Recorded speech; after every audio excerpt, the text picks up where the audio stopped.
ભાવનગર પેરો ફ્લોસ કોલની ટીમે સિત્સર રોડ નજીક આવેલ સ્પોર્ટ કોમ્પ્લેક્સ રોયલ પાર્ક નજીકથી ફોર્ચ્યુનર કારમાંથી ઇંગ્લિશ દારૂના જથ્થા સાથે બે શખ્સોને ઝડપી લીધા હતા, જ્યારે બીજા બે શખ્સો ફરાર થઈ જવા પામ્યા હતા.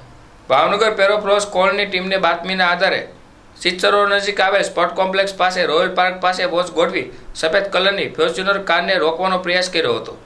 પોલીસને જોઈ કારમાં બેઠેલા શખ્સો ભાગવાનો પ્રયત્ન કરતા તેમની ગાડી ઇલેક્ટ્રિક થાંભલા સાથે અથડાઈ હતી. ત્યારબાદ પોલીસ દોડી પહોંચી બે આરોપીઓને કોટન કરી ઝડપી લીધા હતા. પકડાયેલા આરોપીઓમાં સુરતના રહેવાસી અક્ષય ગોરધનભાઈ કોશિયા તથા ઉર્મિત લાભુભાઈ કથરિયાનો સમાવેશ થાય છે, જ્યારે દમણના મનીષ કુશવાહા અને ભાવનગરના સંજય મકવાણા પાયલોટિંગમાં સામેલ હોવાનું બહાર આવ્યું હતું.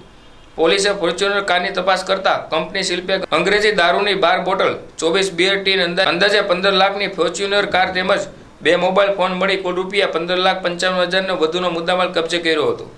પ્રાથમિક પૂછપરછમાં આરોપીઓએ આ દારૂ દમણમાંથી ભરી લાવવાનું સ્વીકાર્યું હતું અને ભાવનગરના રહેવાસી મેહુલભાઈ જોગીને પહોંચાડવાનો હતો તેવી માહિતી આપી હતી. હાલ પોલીસે આરોપીઓને અટકાયત કરી પ્રોહિબિશન એક્ટની વિવિધ કલમો હેઠળ ગુનો નોંધી વધુ તપાસ હાથ ધરી હતી.